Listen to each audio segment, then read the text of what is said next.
సంపాదించుకున్నావు డబ్బులు మంచిగానే వస్తున్నాయి అన్న, సంపాదించుకున్నావా అంటే ఎంత ఎంత దాకా సంపాదించుకున్నావు? ఎంత నెట జీవితం ఏదో వస్తున్నాయి, దేవుడు ఆశీస్సులు కడిమి తీసుకున్నా. బంగారం కడిమి. ఇది మా చెల్లి నా బర్త్డేకి తన జాబ్ చేసుకుని డబ్బులు దాచుకొని మంత్లీ 12,000 13,000 సంథింగ్ ఏదో గోల్డ్ ఈఎంఐ కట్టి నా కోసం తీసుకుందా. వాచ్ శోభ ఇచ్చింది బర్త్డేకి. నేను నా లైఫ్ లో వాచ్ పెట్టలే ఎప్పుడు. ఫస్ట్ వాచ్ ఇదే. శోభ ఇచ్చిందని పెట్టుకున్నావా? అలా అని కాదు, మా అమ్మకి నేను వాచ్ పెట్టుకోవాలి, నేను అసలు కోరిక, మీ మమ్మీకి కోరిక. ఎప్పుడు ఎక్కడికి వెళ్ళినా అది తీసుకో వాచ్, ఏ పోవా నాకు వద్దే. మా ఫ్రెండ్ గారు ఒకడు US లో పంపించాడు, అది అంతే నెల 2 నెలలు వాడే పోయింది. నేను కంటిన్యూ చేయలేను, నేను పెట్టుకోవాలి నా లైఫ్ లో వాచ్ వాళ్ళ. ఇక అది ఇచ్చిన దగ్గర ఆల్మోస్ట్ నేను ఎక్కడ బయటకు వెళ్తున్నా పెడుతున్నా వాచ్.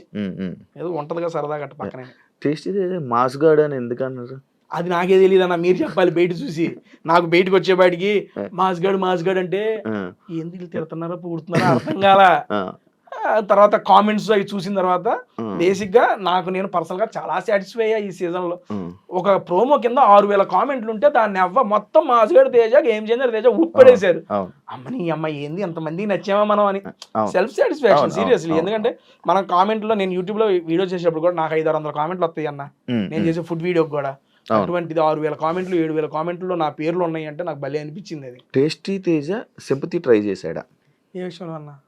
లైక్ ఫ్యామిలీ టైంలో అమ్మగారు కోసం ఎక్కువసేపు ఏడవడం కానీ, అక్కడ ఏదో కొంచెం సింపతి ట్రై చేశాడు, కెమెరా వైపు చూసి మరీ ఏడవడం, కొంచెం సింపతి ట్రై చేశారు. కెమెరాలు చూసి దాన్ని క్లిప్స్ చేసి మరి బయట ట్రోల్ చేస్తారు బయట. చూసా పిల్లోడు స్కూల్ వదిలేసి వెళ్ళిపోతే ఎంత ఎమోషన్ అయినా ఏమైనా చేయగలరబ్బా మీమ్స్ లో. నేను భలే నవ్వుకున్నా అది.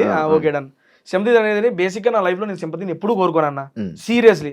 నాకు రియల్ లైఫ్ లో కూడా ఏమైనా ఉంది అంటే నేను అది చెప్పేసి అరే అయ్యో పాపం అని నా మీద జాలి చూపిస్తే నేను తీసుకోలేను, సీరియస్ గా తీసుకోలేను.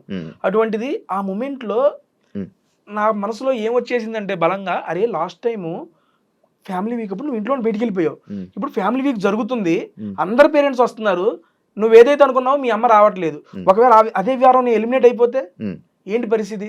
ఈ సీజన్ నేను వచ్చి అది ఉపయోగం లేకుండా వెళ్ళిపోద్ది, ఇంకా గిల్ట్ నన్ను వెంటాడుతూనే ఉంటుంది. 1 year నేను అది క్యారీ చేసిన, ఇంక ఇది లైఫ్ లాంగ్ క్యారీ అయ్యిద్ది. యాక్చువల్గా ఈ అవకాశం రావడం గొప్ప రెండోసారి, నేను అనుకోవాలా ఈసారి అది నిజం చేసుకోవాలా. అండ్ నేనేమనుకున్నానంటే ఇంకోటి ట్విస్ట్ అండ్ టర్న్స్